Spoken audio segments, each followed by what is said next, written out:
दो भाइयों की लड़ाई। पिता के सामने उसके दोनों बेटे पिता की प्रॉपर्टी के लिए लड़ने लगे। देखते ही देखते झगड़ा बड़ा होता चला गया। ऐसी परिस्थिति में पिता का रिएक्शन बड़ा आश्चर्य करने वाला था, क्योंकि बेटों को लड़ता हुआ देखकर वो जोर जोर से हंसने लगा। दोनों बेटों का ध्यान जब अपने पिता पर गया तो उन्हें लगा शायद सदमे से उनका पिता पागल हो गया है। दोनों ही बेटे बाप के पास दौड़कर आए। बेटों ने अपने बाप से पूछा कि वह क्यों बेवजह हंस रहे हैं। उनके सामने उनके दोनों बेटे आपस में झगड़ा करता देखकर भी वह कैसे हंस सकते हैं। पिता ने मुस्कुराते हुए कहा, मैं इसलिए हंस रहा हूँ क्योंकि तुम दोनों बड़ी तुच्छ चीज़ों के लिए लड़ रहे हो। मेरे पास तो यहाँ से भी कई ज़्यादा कीमती प्रॉपर्टी अपने गांव में है। अगर तुम दोनों चाहो तो मैं तुम्हें वह प्रॉपर्टी दिखा सकता हूँ। दोनों बेटों की आंखों में चमक आ गई।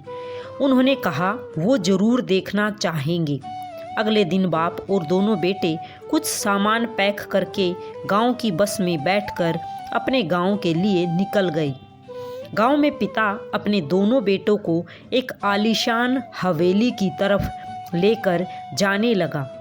वह जैसे जैसे उस हवेली के करीब पहुंचते गए तो उन्हें हवेली का असली रूप नजर आने लगा, जो अब खंडहर में तब्दील हो चुकी थी।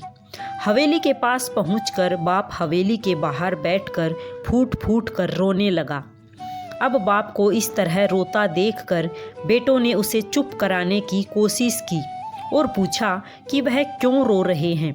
बाप ने उन्हें कहा कि बरसों पहले मैंने इसी हवेली को पाने के लिए अपने भाई से झगड़ा किया था।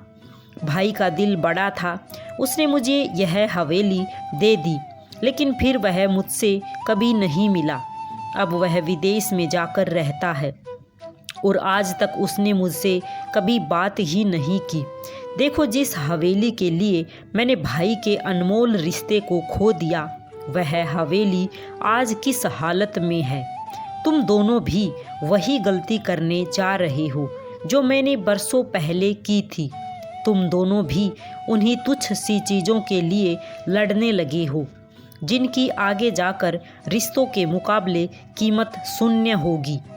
सब कुछ यही रह जाता है।